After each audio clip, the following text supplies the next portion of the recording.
Bienvenue à tous, ravis de vous retrouver. Nous parlons ce soir de varices, résultat d'une insuffisance veineuse au niveau des membres inférieurs. Les femmes sont plus touchées par cette maladie. Les chiffres laissent penser qu'une femme sur deux développera des varices au cours de sa vie, contre un homme sur 4. Ce soir, avec mes invités, on vous dira qu'est-ce qu'une varice, quels sont les facteurs de risque qui vous prédisposent à développer cette maladie. On parlera de prévention, mais aussi des traitements disponibles, notamment la chirurgie mini-invasive, qui garantit aujourd'hui des suites post-opératoires allégées et sans médication. Voilà en gros le propos que je vous propose ce soir, et pour en parler, j'ai le grand plaisir de recevoir Dr Belkaïd Sid Ahmed El Hassan. Bonsoir. Je rappelle que vous êtes géologue, phlébologue, installé à Oran. J'ai également le grand plaisir de recevoir ce soir Dr Ami Moussa Selma. Bonsoir. Je rappelle que vous êtes phlébologue, vous êtes également chirurgien vasculaire libéral, bienvenue. Et j'ai enfin le grand plaisir de recevoir Dr Nawel Ouamar Ali. Bonsoir. Bonsoir. Vous êtes médecin interniste, bienvenue à vous trois pour sensibiliser et informer nos téléspectateurs sur ce sujet qui touche beaucoup de monde. On parle, je le disais à l'instant, d'une femme sur deux qui serait touchée par les varices au cours de sa vie. Les hommes sont aussi concernés. On parle à peu près d'un homme sur 4 ou un homme sur 5. Est-ce qu'on est conscient aujourd'hui qu'il s'agit d'un véritable problème de santé et non pas d'un problème purement esthétique ? En fait, ça dépend des patients. Il y a des patients effectivement qui consultent pour le côté esthétique, ça les gêne, ils viennent pour être traités pour ces petites varicosités au niveau, ces petits cordons variceux au niveau des membres inférieurs. Et il y en a qui consultent beaucoup plus pour le côté fonctionnel, c'est-à-dire ils viennent pour des lourdeurs des jambes, des fourmillements, des crampes, et ça c'est vraiment... Durant mes consultations, c'est le motif le plus fréquent qui pousse les patients à consulter. Oui. Docteur Ami Moussa, alors je pose cette question parce que, corrigez-moi si je dis des bêtises, mais l'idée qu'on a, c'est qu'il y a beaucoup de banalisation lorsqu'il s'agit de varices. On pense que ce n'est pas grave, alors qu'en finalité, il n'y a pas que l'aspect esthétique, mais cette pathologie peut entraîner réellement de vrais risques sur la santé. Effectivement, mais la banalisation ne vient pas que des patients eux-mêmes, c'est-à-dire même les praticiens ont tendance à dire « Ah, c'est rien, c'est une varice ». Donc moi, je tiens toujours à rappeler que la varice n'est pas une maladie. Les varices ne sont pas une maladie, sont un symptôme d'une maladie beaucoup plus profonde qui s'appelle l'insuffisance veineuse des membres inférieurs et qui peut entraîner des conséquences beaucoup plus fâcheuses. Bon, on ne va pas jusqu'au stade mortel, mais quand même des troubles trophiques des membres inférieurs allant jusqu'à l'ulcère et entraînant un vrai handicap dans la vie des gens. Donc oui, effectivement, il y a une certaine forme de banalisation et il y a une certaine forme de banalisation du traitement également. Absolument, absolument. Vous me tendez la perche, j'allais dire justement, docteur Belkaïd. Les gens peut-être ne consultent pas également parce que l'idée reçue dans la population générale, c'est que ça ne sert à rien peut-être de traiter une varice, ça va récidiver. Et on ignore aujourd'hui qu'il y a une large palette de traitements qui se présentent aux patients. Effectivement, c'est une maladie, il ne faut pas oublier, c'est une maladie chronique et évolutive. Donc les gens disent, ah bon, ça va revenir. Certes, il y a des récidives post-chirurgicales, mais il y a aussi une maladie qui évolue. On a traité une veine qui était malade, on a délaissé une autre qui était saine, mais avec le temps, elle va se dilater aussi, devenir une varice. Les traitements, bien sûr, actuellement, il y a beaucoup de solutions. On peut traiter déjà la contention, il y a une grande place. Ça ne traite pas, mais au moins, ça réduit un peu l'évolution. Il y a la sclérothérapie, chimique ou endoveineuse, thermique endoveineuse. Il y a la chirurgie, elle est, de moins en moins utilisée. On l'utilise surtout pour les grosses varices qu'on n'arrive pas à traiter par voie endoveineuse, qui est une solution qui est, moins agressive que la chirurgie. Et il y a aussi la sclérothérapie, comme je disais, en liquide ou à la mousse. Il y a actuellement, on utilise aussi la colle endoveineuse. Et on va parler de tout ça tout à l'heure, docteur Belkaïd, mais l'idée était peut-être de dire, en gros, qu'aujourd'hui, il y a des chirurgies mini-invasives qui facilitent les choses, parce que les gens, quand même, comme par exemple l'idée d'une chirurgie générale, c'est un peu rédhibitoire. D'une anesthésie générale, oui, ça peut être rédhibitoire pour n'importe quelle forme de chirurgie. Absolument. De toutes les manières, personne ne veut d'anesthésie générale. Donc non, c'est vrai, mais quand on parle de chirurgie mini-invasive, on parle de quoi au juste? On parle de sclérose, de laser, vous parlez de ce genre de truc? Parce que moi, je fais de la chirurgie. Non, parce que moi, je fais de la chirurgie, de la vraie chirurgie, où j'ouvre le patient, et c'est de la chirurgie micro-invasive également, parce qu'on a des points d'accès, surtout avec l'écomarquage préopératoire, on a des points d'accès qui sont très très ciblés. Ensuite, pour les phlébectomies également, les incisions ne dépassent pas les 5 mm. D'ailleurs, on n'a même pas besoin de les coudre par la suite.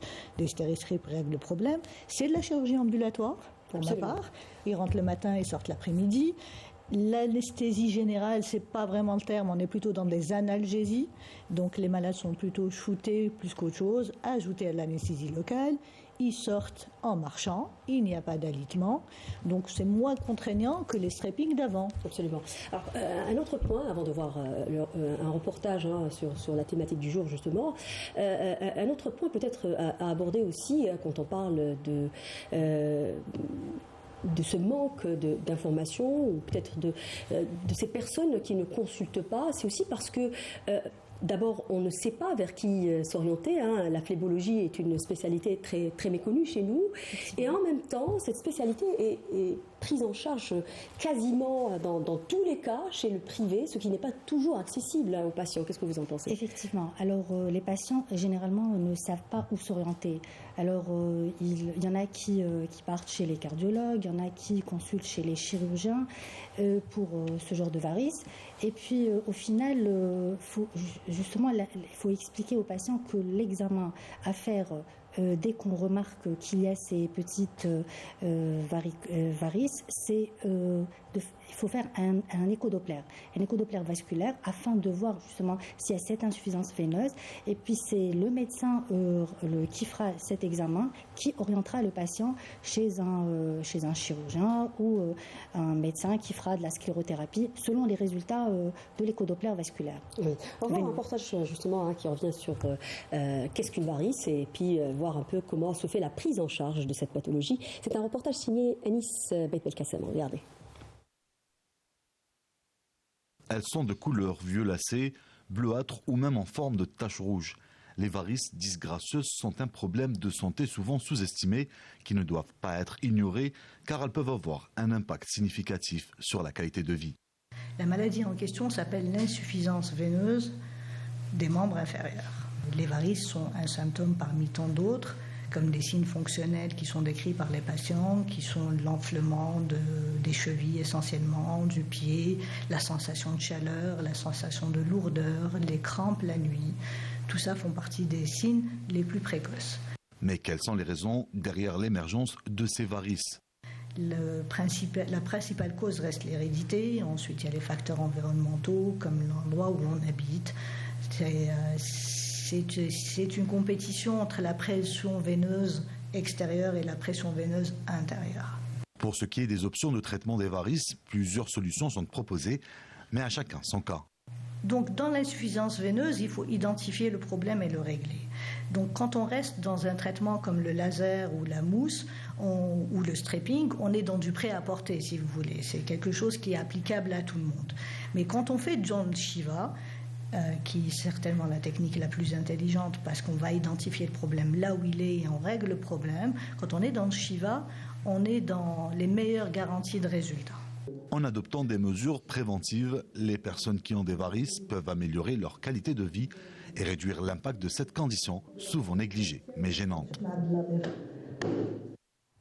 Alors on a vu une idée globale de la problématique des varices. On en parle depuis tout à l'heure. Peut-être une question pédagogique pour commencer. Qu'est-ce qu'une varice finalement ? Alors, il y a eu plusieurs définitions pour les varices. On va retenir celle la plus simple.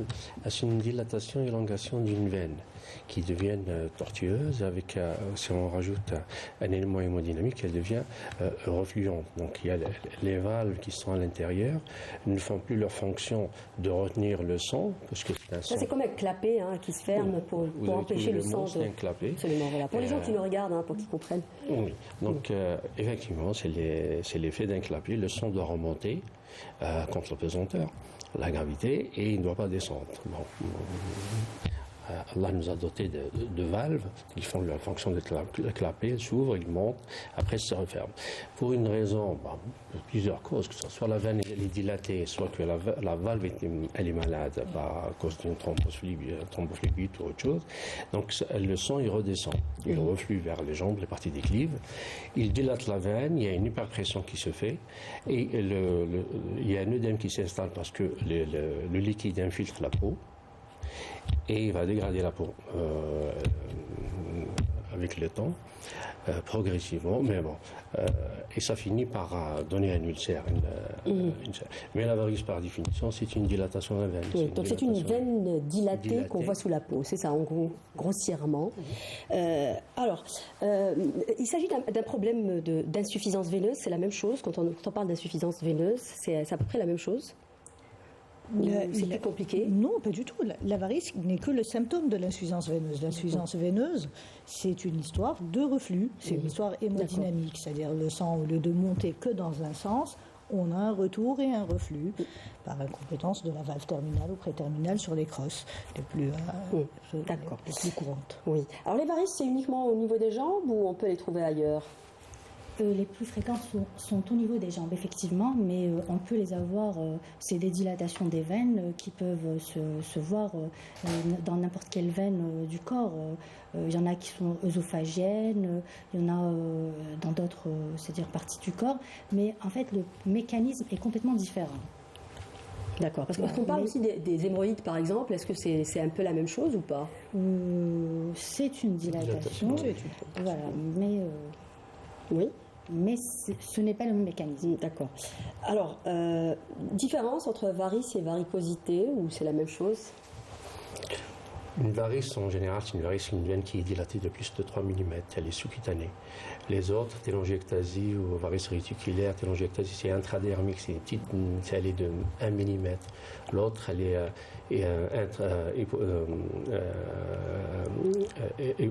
intradermique et l'autre, elle est hypodermique avec une dilatation de 1-3 mm. L'autre, elle est sous-cutanée. Donc, c'est juste, oui, il y a télangiectasie, il y a varice réticulaire et varice, il y a une différence. Oui. Alors, une varice se voit forcément, on ne peut pas passer à côté, docteur Ami Moussa? Ah oui, ça se voit une varice. Oui. Sinon, c'est plus une varice. Ça se voit une varice. C'est-à-dire chez une personne, par exemple, en surpoids, il n'y a pas des cas où on peut ne pas les voir, par exemple? Si, il y a des cas où on ne devine pas que c'est une insuffisance veineuse, c'est d'où l'intérêt de l'échodoppler. C'est-à-dire, mais on voit pas, on n'est pas encore au stade de la grosse varice sous-cutanée ou hypodermie qui est tortueuse et autres. Si, on a des cas d'insuffisance veineuse sans avoir de gros paquets variceux. Oui. Alors, la varice se voit forcément, en tout cas dans la majorité des cas. Est-ce qu'il y a des symptômes quand même qui peuvent nous alerter, même si elles ne sont pas très visibles? Justement, c'est la lourdeur des jambes, on en parlait tout à l'heure avec Dr Ami Moussa. Il y a aussi les crampes, il y a des patients qui consultent pour des crampes, il y a parfois de l'œdème. Qui pousse le patient à consulter et quand on fait justement l'échodoppler, c'est des malades. Des œdèmes, c'est des bleus. Non, un œdème, c'est un enflement de la cheville, de la jambe. Voilà, c'est un petit enflement au niveau de la cheville. Essentiellement en fin de journée. Voilà.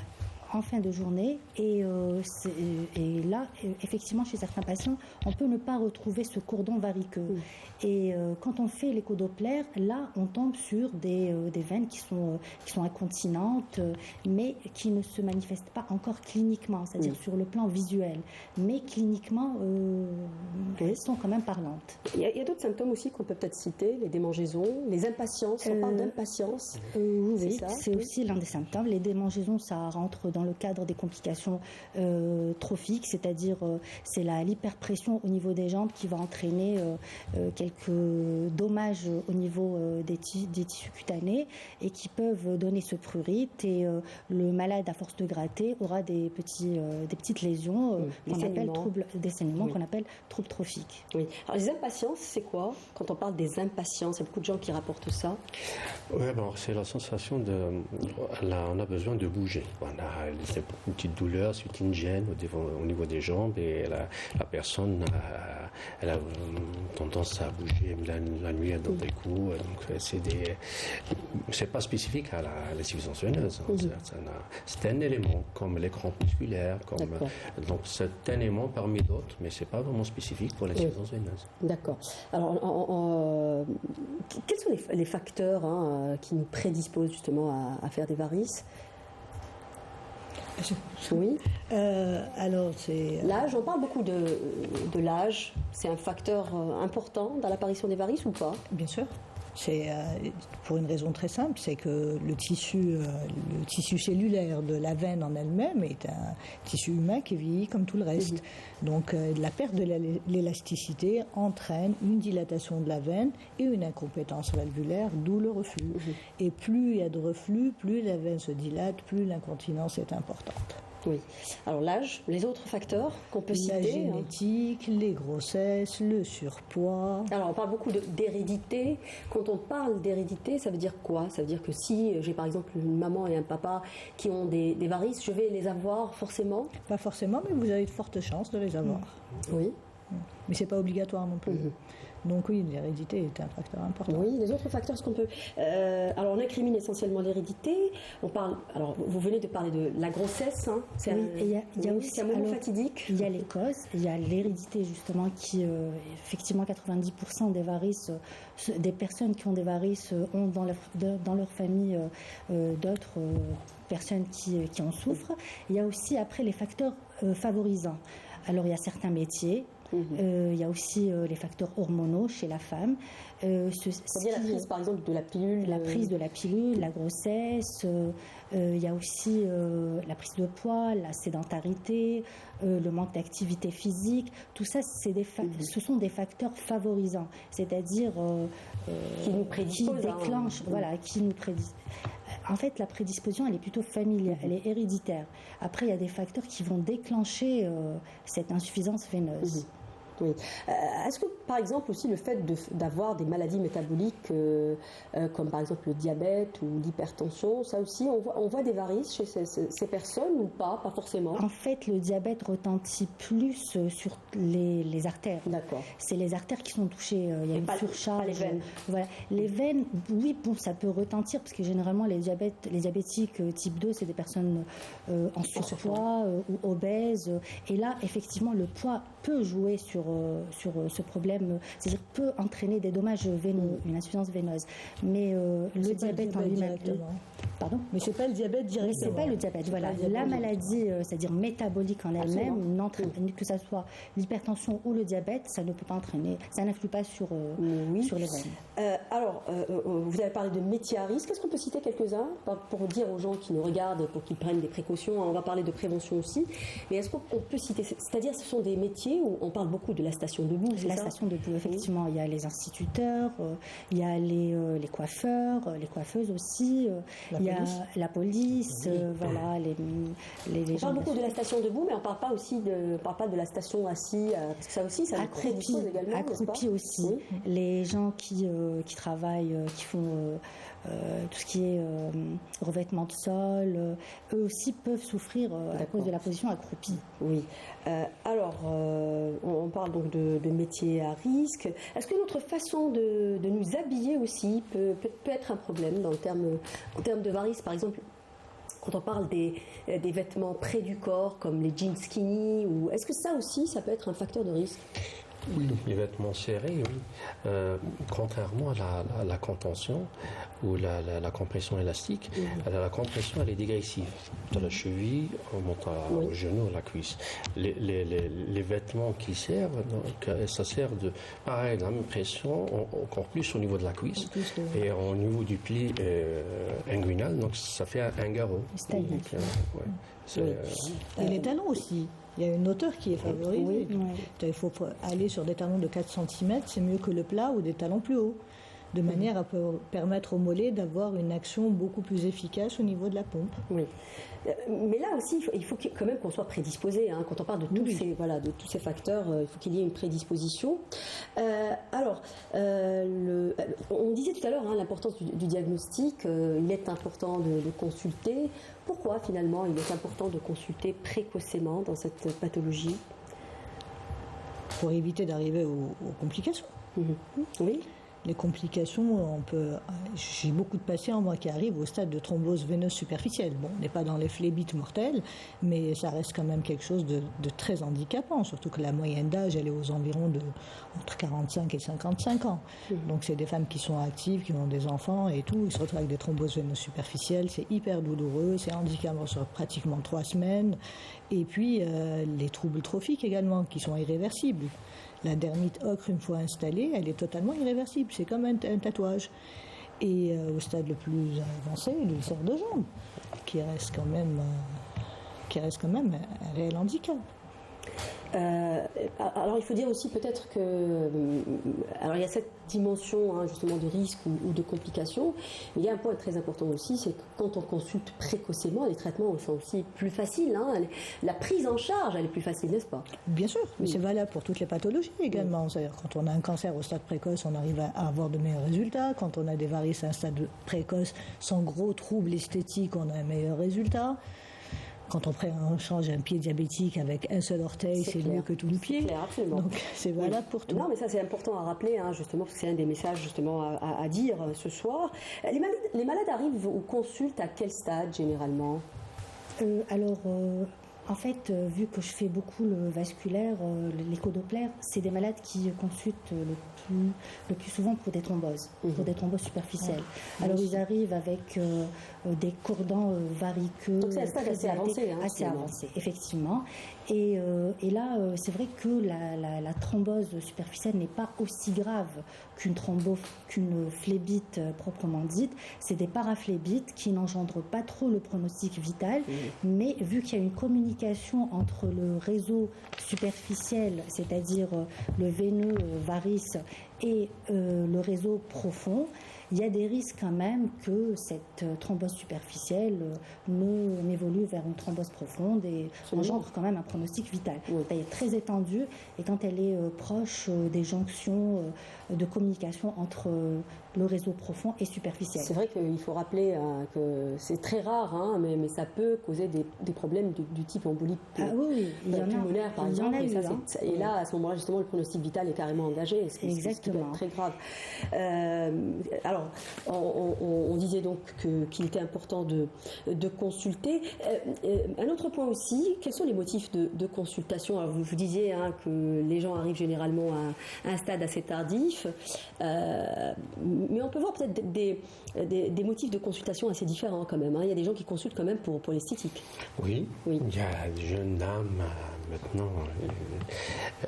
Il y a beaucoup plus de jeunes qui consultent pour les petites télangiectasies, des petites veines. Elles s'inquiètent parce qu'elles ont des connaissances que ça va évoluer, ça va devenir un peu plus difficile à traiter. Et il y a aussi maintenant avec les réseaux sociaux, on parle un peu de tout, de rien. Donc parfois c'est alarmant qu'il n'y a pas grand-chose.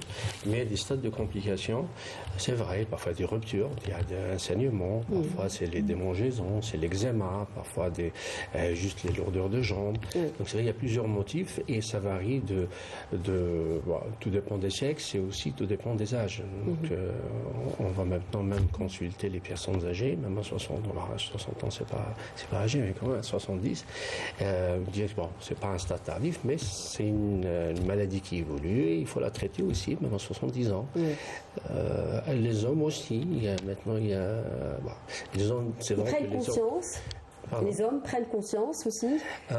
C'est un stade tardif. C'est un stade tardif parce que l'esthétique, c'est pas. C'est pas très important chez les hommes, vous pensez? Ça ne pousse pas à consulter pour l'esthétique. On va poser la question peut-être à Dr Ami Moussa. Vous êtes d'accord? Les hommes, l'esthétique, c'est pas ce qui les importe le plus. C'est pas ce qui les motive. Oui, c'est vraiment la lourdeur ou la thrombose. La thrombose, rupture. Ou franchement, les douleurs deviennent insupportables. Donc la douleur finalement, alors on va parler un peu d'esthétique, mais la douleur aussi est un motif de consultation, c'est ça. Oui. Alors la prévention, on arrive... non, avant peut-être le diagnostic, donc c'est clinique, c'est purement clinique, le diagnostic échographique. Des varices, oui. C'est clinique quand la varice est visible. Oui. Et parfois, elle n'est pas très visible. Et là, quand le malade a tous les symptômes en faveur, on fait un échodoppler qui va confirmer justement cette insuffisance veineuse. On cherche un reflux, on cherche quoi? On recherche un reflux, effectivement, c'est-à-dire Son échodoppler, on le fait quelques soirs X. Oui, parce que pour traiter, il faut un échodoppler. Voilà. Savoir la manière. Non, mais est-ce que c'est un outil de diagnostic ou pas? Bien sûr. Ah ben oui. D'accord. Indispensable. Oui, pour confirmer le diagnostic, On il fait faut en position debout, jamais D'accord. en couché, en pression veineuse positive. Il ne faut pas traiter avant de faire, parce que si vous avez une varice, que vous la voyez au niveau de la jambe, si vous ignorez une saphène qui reflue et qui est à l'origine de son problème, ça ne sert à rien. Ça ne sert à rien. Donc ça va récidiver, ça va donner d'autres varices. Oui. Le point de On parle fuite reste en place. Oui, allez-y. Le point de fuite reste en place. Donc on sclérose une varice, ensuite la fuite continue, ça pousse et ça crée, et ça devient pire ensuite après les scléroses. On a une espèce de toile d'araignée qui est formée et qui devient encore plus difficile à traiter. Oui. Alors, on parle de prévention dans les varices. On peut parler de prévention ou pas? Pour ma part, non, peut-être. Prévention, proprement dit, c'est une maladie qui va évoluer. Avec la contention, avec les soins. En première intention, on va conseiller alors avant d'arriver à la chirurgie, on va en parler, mais dans un premier temps, on va conseiller les bas de contention. C'est ça, les contentions? Oui, vous savez, pour le dire, la prévention, ça va évoluer. Vous ne pouvez pas dire à une femme, ne faites pas de grossesse parce que vous allez aggraver vos Votre varices. cas. C'est logique, on ne peut pas le faire. Elle va vivre avec, ça va évoluer, on va l'opérer, on va faire le traitement nécessaire, on dit porter des bas de contention pour une période, si elle est enceinte, on attend un peu, on va évaluer les dégâts, si vous voulez, c'est des dégâts, ça peut disparaître, première grossesse, deuxième grossesse, à partir de troisième, quatrième, c'est difficile. C'est plus compliqué. C'est compliqué.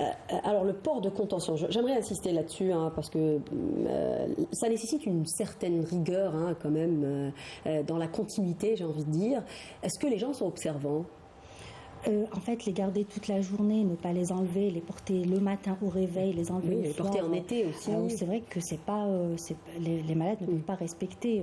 C'est très gênant, surtout en été, il fait très chaud. Mais en fait, il faut ce que je dis aux patients, c'est de les porter le plus longtemps possible. Et puis, si on est obligé de les enlever durant la journée, se remettre en position couchée, surélever les jambes et le reporter si c'est vraiment nécessaire, si on sera obligé de se mettre debout. C'est-à-dire éviter de se mettre en station debout sans contention. C'est cette station debout qui va... C'est-à-dire... Et ça marche quand on est observant? C'est un traitement symptomatique. Effectivement, ça va marcher sur tout ce qui est symptômes, lourdeur, douleur, mais... Et sur l'évolution de la varice elle-même? Non. D'accord. Non, ça les marche, c'est indispensable. C'est indispensable pour cicatriser un ulcère. Vous ne pouvez pas cicatriser un ulcère sans contention. Ouais. Et une forte contention. Force 3. Ouais. Il faut dire aujourd'hui quand même qu'il y a l'embarras du choix, c'est-à-dire même d'un point de vue esthétique, pour les femmes par exemple, les contentions ne sont pas ce qu'elles étaient il y a 20 ans, peut-être pour les encourager à les porter. Est-ce que c'est plus compliqué de faire porter des contentions à un homme? Quand on arrive à expliquer, vous allez passer le message à l'intéressé, il Surtout portera. dans une société comme la nôtre, on a tendance à croire quand même que c'est compliqué, non? Vous savez, Il y a le bénéfice. Il ne va pas se balader avec des bas dans la rue, ça ne se voit pas. Une chaussette ou un bas. Il faut savoir aussi que la différence entre un bas, un collant et une chaussette, c'est pareil sur le plan médical. La contention, elle est du genou à la cheville. Le reste, que ce soit un collant, même le collant de maternité, ça ne change rien. Sur le plan de compression, c'est pareil. C'est juste, après, bien sûr, si une personne a une varice juste au niveau du genou, on ne va pas lui mettre des chaussettes avec un élastique qui va serrer, qui va la blesser. On va faire demander plutôt un bas. Oui, mais la contention, c'est les chaussettes. Le minimum, c'est les chaussettes. Dr. Moussa, vous pensez que les hommes portent... Chez vos patients, ils portent ça sans problème? Les hommes portent ça sans problème. Parce que les hommes, quand ils consultent, c'est qu'ils ont vraiment mal. Ils ont mal, ils ont envie de régler le problème. Donc on leur donne des bas de contention, ils les portent. Moi, je donne des bas de contention 15 jours en post-opératoire. Et j'insiste là-dessus. Les hommes sont parfaits là-dessus. Il y en a même qui n'enlèvent pas le soir pour dormir. Mais les femmes, non. Les femmes, ça triche. On leur demande par exemple d'éviter les sources de chaleur, comme les hammams. Mais ça triche, ça va comme un mot hammam. Oui. Alors, quand on parle justement de prévention, hein, pour rester un peu sur la prévention, est-ce qu'on peut parler de certains sports, par exemple, est-ce qu'il y a certains sports comme la musculation qu'il faudra éviter quand on est prédisposé ou qu'on a déjà un début de varice? Il faut éviter les sports agressifs, c'est-à-dire où on peut donner des coups au niveau des jambes, parce qu'il y a le risque de rupture. C'est des veines qui sont en hyperpression, et si ça reçoit un coup quand même assez important, ça risque d'éclater. Ça peut dire des choses comme ça. Oui, c'est des veines qui sont très fragiles. C'est impressionnant quand ça saigne. Alors quand ça saigne déjà, quand ça gicle, ou bien quand ça forme un hématome. Donc moi je déconseille tout ce qui est sport quand même agressif, avec des coups au niveau des jambes. Pour la musculation particulièrement, je vous pose la question, parce qu'on dit que ça dilate les veines, est-ce que c'est vrai? Est-ce que c'est vrai?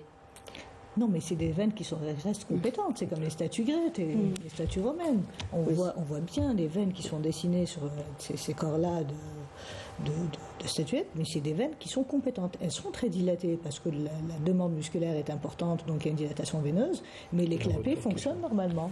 Donc c'est pas parce que c'est visible que c'est forcément des varices. D'accord.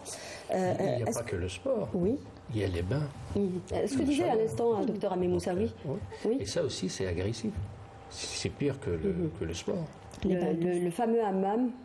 Les bains morts, c'est à éviter. En cas de varice, oui. De temps en temps. En cas de début de varice, par exemple. C'est à éviter. Oui. L'épilation à la cire chaude. Oui. En cas de varicosité, télangiectasie, sont à éviter, c'est grave. Oui. Les bains de soleil aussi. L'été, il faut faire attention, par exemple. Il faut éviter de se mettre sous le soleil, ça dilate.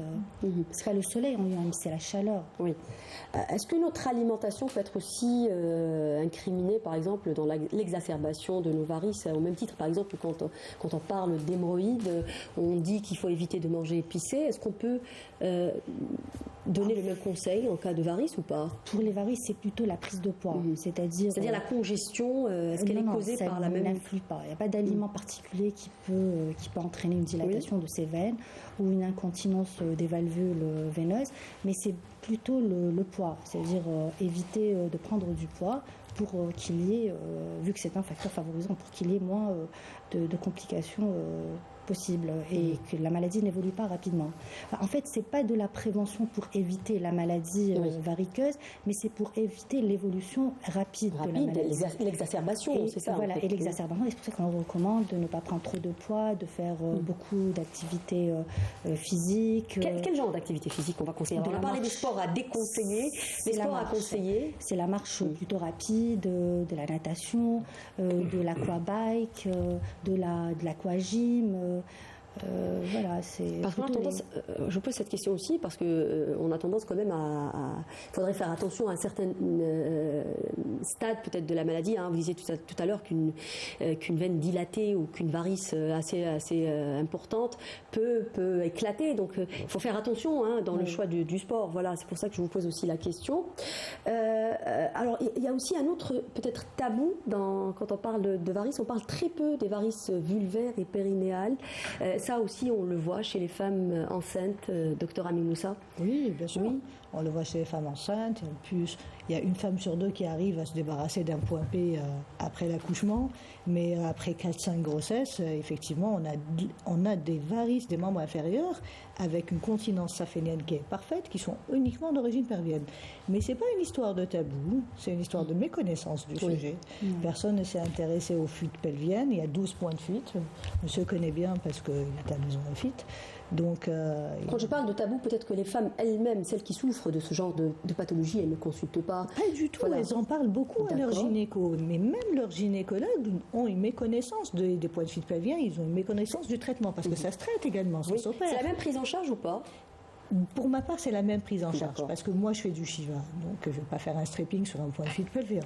Donc oui, je fais du Shiva, c'est la même technique opératoire, c'est toujours le même système. Il faut exclure la veine, fermer le point de fuite, refermer la ponévrose et faire. On va expliquer ça dans les traitements, docteur Amé Moussa. Alors, qu'est-ce qu'on craint dans cette maladie finalement? Alors là, on disait depuis tout à l'heure qu'il y a une banalisation, mais en gros, grossièrement, on en a parlé tout à l'heure, mais c'est bien de le rappeler quand même. Si on ne traite pas, qu'est-ce qu'on risque? Alors, sur le plan fonctionnel, c'est les ulcères. On craint surtout l'ulcère de la jambe. qui est très gênant, qui est une porte d'entrée de germes. Ça, c'est vraiment la crainte numéro 1.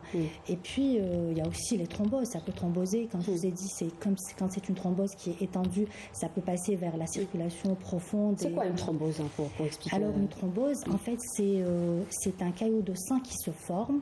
Vu qu'il y a du sang qui va stagner au niveau de ces varices, il y aura un caillot qui va se former, et ce caillot peut passer vers la circulation veineuse profonde qui, elle, est en contact c'est très rare, il faut dire que oui, c'est très rare, mais c'est l'une des complications. Parce que quand même, ce sont des veines très superficielles, c'est celles-là qui sont touchées par les varices, n'est-ce pas? Communiquent par endroits. D'accord. Il y a des petites communications, et c'est-à-dire quand elles sont, quand c'est des caillots de sang au niveau de ces communications, on les craint énormément, parce que là, effectivement, ça peut engendrer le pronostic vital. Mais sinon, la varice en elle-même... D'où l'importance justement de consulter. Alors il y a juste pour j'ai envie de dire soutenir un peu ce que vous venez de dire. Alors il y a une étude qui a été menée sur ce sujet qui rappelle justement qu'il y a 5 fois plus de phlébite au sein des populations qui ont des varices et 5 fois plus d'embolie pulmonaire chez les populations justement qui ont des varices. Alors on arrive au traitement. On disait au tout début de cette émission que l'un des messages justement à donner ce soir, c'est de dire qu'aujourd'hui il y a une large palette de traitements. En première intention, c'est quoi le traitement? On commence par on donne encore des traitements pharmacologiques ou pas? Pour ma part, jamais. Je ne crois pas aux vénotoniques. En plus, ça a été prouvé que pour certains, ils avaient un effet in vitro, mais pas in vivo. Je donne beaucoup de contention quand il faut le faire. En fait, le traitement dépend de la cartographie, ça dépend de l'écho-doppler. Une fois que la cartographie est mise en place, on évalue. Des fois, on a de l'état d'avancement en fait de la maladie, c'est ça? Je ne suis pas sûre qu'on puisse parler d'état d'avancement. Je parle de la configuration telle qu'elle est. Donc, quand on fait une cartographie, on sait très bien où est-ce qu'on est. Des fois, on a une saphène qui est continente et à un moment donné, il y a une branche qui sort et qui donne une très grosse La saphène, c'est une veine, pour les gens qui nous regardent encore une fois. Les saphènes, c'est les veines qui communiquent entre le système superficiel et profond via la crosse et qui sont les principaux axes de drainage des jambes. Donc il y en a une qui va de l'aine jusqu'à la cheville et l'autre qui va du creux poplité vers la cheville également. Donc des fois on a des saphènes qui sont complètement continentes, mais on a une grosse varice comme ça qui sort sur les branches de la saphène en R4, et ces veines-là par exemple c'est pas une indication opératoire. On peut absolument y envisager une sclérose, que ce soit à la mousse ou une sclérose simple. Et ensuite, juste avant de parler des scléroses, parce qu'on va en parler en premier lieu, est-ce que le traitement se décide en négociation avec le patient ou pas finalement? Est-ce qu'on discute? Est-ce qu'il y a est-ce qu'on parle avec son patient et lui suggérer des solutions? On donne toutes les solutions au patient et il est conscient, c'est à lui de choisir. Bon, quand il peut choisir. Parfois, quand ça nécessite juste une sclérothérapie chimique, c'est-à-dire on injecte. Alors, la sclérothérapie, dans quel cas? Alors, c'est des petites varices, comme dire que pas trop dilatées, qu'elles sont accessibles, le volume injecté, il est raisonnable. Pour une femme aussi, il y a l'esthétique. Une sclérothérapie peut donner une hyperpigmentation. Donc, parfois, il y a un savoir-faire. C'est quoi une sclérothérapie? Alors, on a compris que c'était une sorte d'injection. On va injecter une mousse, c'est ça? Produit, il y a soit liquide, soit mousse. Oui. Et la mousse est plus efficace que le liquide, mais elle peut engendrer plus de pigmentation. Après, il y a des concentrations le produit. Dans le produit même, il y a plusieurs concentrations, il y a plusieurs façons aussi de préparer la mousse. On a une mousse qui est molle et humide, et une mousse qui est compacte et sèche, donc pour les gros vaisseaux. Donc ça aussi, il faut un savoir-faire. Une des questions qu'on peut poser justement, est-ce qu'une sclérothérapie à répétition n'a pas de risque? Il n'y a pas de risque à cela? Parce que quand même, quand on a des varices, on peut en faire d'autres, n'est-ce pas? Puisque c'est génétique et parce que c'est héréditaire. Est-ce qu'on peut faire plusieurs sclérothérapies? Dans une vie? Oui, bien sûr. On peut faire plusieurs sclérothérapies dans une vie. On peut traiter une pas de risque?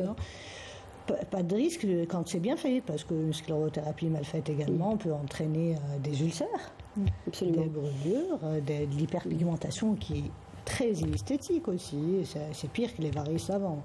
Donc oui, on peut faire plusieurs sclérothérapies dans une vie. Oui. Ça c'est très important, hein, docteur Awamer, quand on venait de toucher un point très important, c'est-à-dire ne pas aller n'importe où. Ça c'est très important parce que ça peut être on peut s'exposer à de gros risques hein, quand on se fait scléroser. D'où l'intérêt justement de cet examen de l'écho-doppler et de la cartographie. Non, de connaître aussi la personne qui va nous faire la sclérothérapie, hein, ça c'est très important. Absolument. Oui. Alors, on a parlé de sclérothérapie. Dans un deuxième lieu, alors ça c'est pour les petites varices, hein, on a compris. Qu'est-ce qu'il y a, même pour les grosses varices, on peut proposer aussi la sclérothérapie. Il y a la concentration, il y a le produit, la concentration, le produit, le volume injecté. D'accord. Dans un deuxième lieu, qu'est-ce qu'on peut proposer également? Les lasers. Quelles sont les indications du laser? Maintenant, il y a les méthodes endoveineuses, que ce soit le laser ou radiofréquence. Oui. On n'a pas besoin. C'est la même chose. C'est pas la même chose. Oui, c'est la même chose, bien sûr. Et donc là, c'est beaucoup moins agressif qu'une ancienne chirurgie. Donc, on fait une petite incision au niveau de la jambe, on fait monter sous anesthésie locale, avec une bonne tumescence, la fibre du laser, et on brûle la veine de l'intérieur, le laser, centimètre par centimètre, jusqu'à avoir l'occlusion de cette veine. Oui. Et le patient sort en ambulatoire. C'est un peu une révolution, hein, ça, n'est-ce pas, docteur Amimoussa? Non, c'est pas une révolution. C'est une révolution. Je vais vous expliquer mon point de vue. Peut-être que je ne suis pas la praticienne que vous êtes, mais je veux dire que même vu de dehors, quand on voit le stripping, hein, on va expliquer ce que c'est aussi, hein, ça se fait encore chez nous. Le stripping, par exemple, qui était la toute première chirurgie justement des varices, ça impliquait un très grand saignement, une destruction des tissus. C'est la même chose. Mais là, la veine, elle est quand même détruite, donc c'est plus facile de l'enlever. On n'a pas de. Non, il ne l'enlève pas. Oui, mais on n'a pas de saignement. C'est ça, on n'a pas de saignement, on ne détruit pas les tissus adjacents. C'est ça. On va vous parler des recommandations post-laser. Il y a bien sûr, il faut faire très attention. Une pontimescence, sinon on va brûler le tissu adjacent, parce que le laser, c'est de la chaleur. C'est de la chaleur. Il y a le nerf aussi, il y a les nerfs qui sont à côté, il faut faire attention. Là aussi, il faut un savoir-faire. Mais on a moins de saignement quand même. Non, bien sûr. Voilà. Le taux de récidive. Parce que les gens. Non, parce que les gens rapportaient, si vous permettez, quand on parle de stripping, les gens rapportaient beaucoup de douleurs hein, en post-opératoire. Peut-être que ça, on ne le voit plus maintenant, n'est-ce pas, docteur Amimoussa?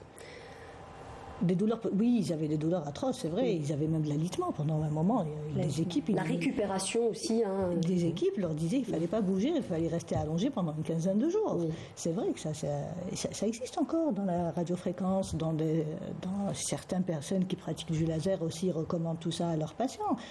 Alors, le stripping et le laser, c'est la même chose. Je vais m'expliquer. On est dans des traitements destructeurs de la veine saphène. Moi, je suis... Alors, on a recours à ces deux procédés dans quel cas? Alors, quand l'indication est opératoire, tous les procédés se discutent. Le stripping, le laser, à quel moment on doit opérer? On opère dès qu'on a un reflux terminal ou préterminal sur un axe saphénien. D'accord. C'est une indication opératoire. Donc là, on va détruire. Alors, vous expliquiez ce que c'est que l'indication du stripping et du laser, oui? Non, dès que l'indication opératoire est posée, ensuite on a le panel des chirurgies. Alors on a la chirurgie mini-invasive, donc on est dans le laser, on est dans la mousse, où on brûle également, parce que c'est une brûlure la mousse. On brûle également. Par contre, c'est une brûlure qui est encore plus dangereuse que le laser. Parce que la dernière fois, j'ai vu une embolie pulmonaire post-mousse. D'accord. Donc en injectant la mousse est partie et hop, embolie pulmonaire.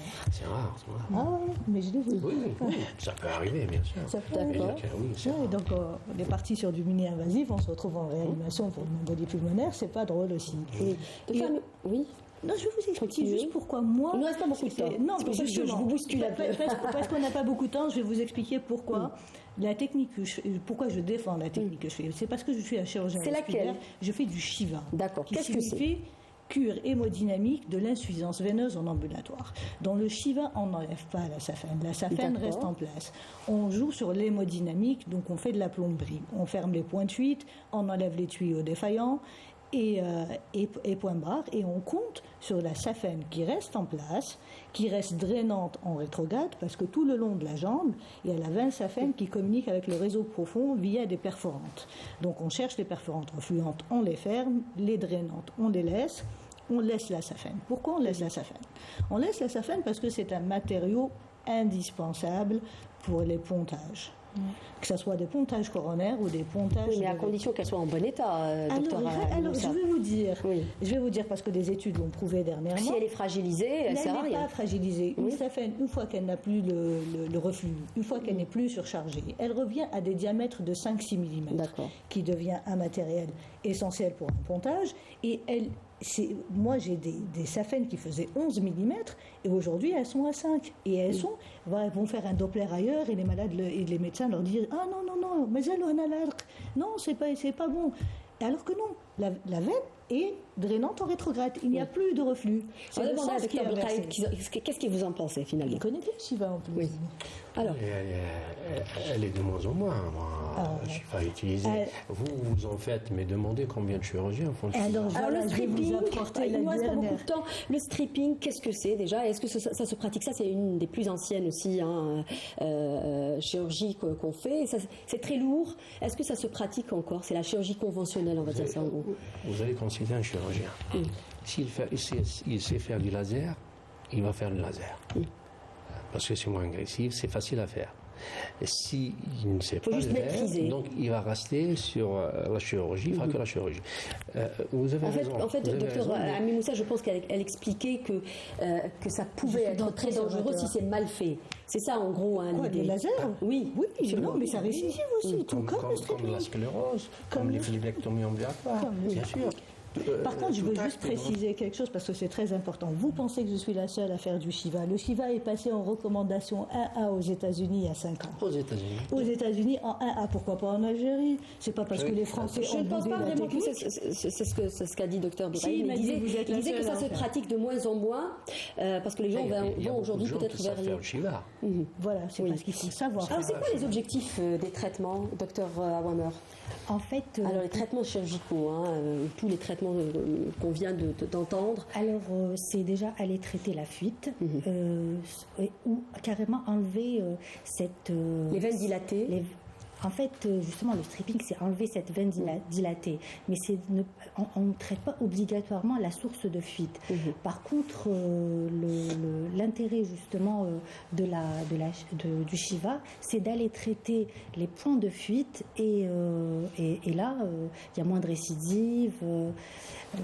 6% versus 72 pour le stripping.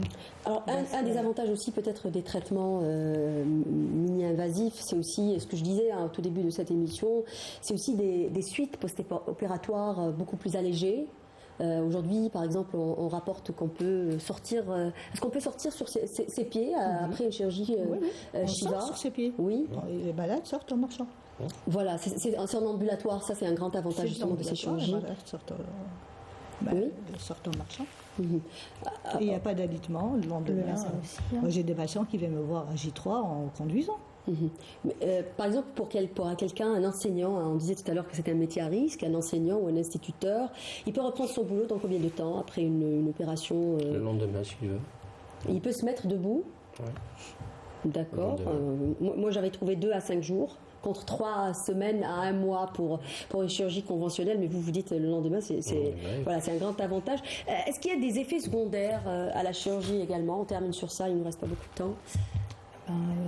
Les tiraillements, beaucoup de patients rapportent des tiraillements. Oui, vous savez, quand vous brûlez une veine, ou même si vous faites la sclérose, vous agressez une veine, elle n'est plus souple, elle va se dilater, surtout en sclérose, et avec le laser vous allez le brûler, elle n'est plus souple, donc les gens sentent une petite gêne quand ils marchent, parfois oui ça fait mal, il y a quelques jours, avec un anti-inflammatoire, un antidouleur, ça passe. Oui, les risques de récidive, docteur Ami Moussa? Ils sont équivalents au stripping.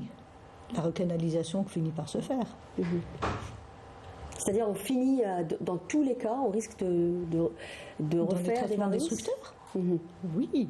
Et moi, j'irai plus loin. Dans le traitement destructeur de la safène, c'est qu'on ferme une voie de drainage de la jambe. Ça favorise la cellulite chez les femmes également, le fait d'enlever la safène. Et ça ne donne pas de bons résultats, que ce soit sur le plan fonctionnel ou sur le plan esthétique au long terme. Oui, docteur Aouameur, j'allais dire, on a parlé d'effets secondaires. Il faut rappeler peut-être aussi aux personnes qui se font opérer qu'ils font un contrôle tous les ans, à quelle cadence? En fait, c'est annuel. Voilà. Pour ce qui est des varices, c'est des contrôles annuels. En ce qui concerne le côté exploration, c'est-à-dire un échodoppler de façon annuelle, et pour la chirurgie, je pense que ça va avec. En fait, le protocole de contrôle à mon niveau, c'est je contrôle les patientes à 15 jours, à 1 mois et à 3 mois post-opératoire. Ensuite, je les revois au bout de 6 mois. Parce qu'au départ, le problème il est vraiment fonctionnel. Non, j'ai mal, j'ai trop de crampes, j'ai trop chaud et tout. Ensuite, le problème devient esthétique. Donc, on atteint un résultat final esthétique dans le Shiva au bout de 6 mois, contrairement au résultat fonctionnel, c'est-à-dire du jour au lendemain, les patients vous disent je n'ai plus mal à la jambe, c'est génial et tout. Mais le résultat esthétique final est atteint au bout de 6 mois. À partir de 6 mois, on peut commencer à faire des scléroses. Donc moi, je les vois ensuite une fois par an. Alors on termine sur peut-être de la prévention quand on est opéré. Quelles sont la conduite à tenir? On s'est fait opérer déjà d'une varice, on a enlevé ces varices. Quelle est la conduite à tenir? Est-ce qu'il faut faire attention à son poids? Est-ce qu'il faut faire attention à son alimentation? Oui, on termine sur ça. La prévention, proprement dit, c'est une maladie qui est évolutive, on a dit ça. Donc, tout dépend de l'origine, la cause de ces varices. Si un syndrome post-thrombotique, par exemple, parce qu'il y a une thrombose veineuse, et ça, c'est les conséquences, on traite la veine qui est malade, mais quand c'est héréditaire, c'est-à-dire que les veines qui sont saines actuellement, donc elles peuvent se développer aussi, devenir des varices. Donc, oui, ça nécessite un suivi. La prévention, c'est la contention, surtout si on est debout toute la journée dans certains métiers. La contention, oui, c'est la prévention. L'activité physique aussi, on en parlait tout à l'heure. Il y a une chose que je dois en parler, c'est le hijama, il faut oublier. Le hijama ne guérit pas les varices. Et là, c'est devenu vraiment à la mode. On pense que le hijama guérit tout. On va inciser la veine, on va leur dire on va aspirer le sang. C'est dangereux. Ils vont finir par soit infecter la varice, soit créer des thromboses. Et ça, il faut alerter les gens.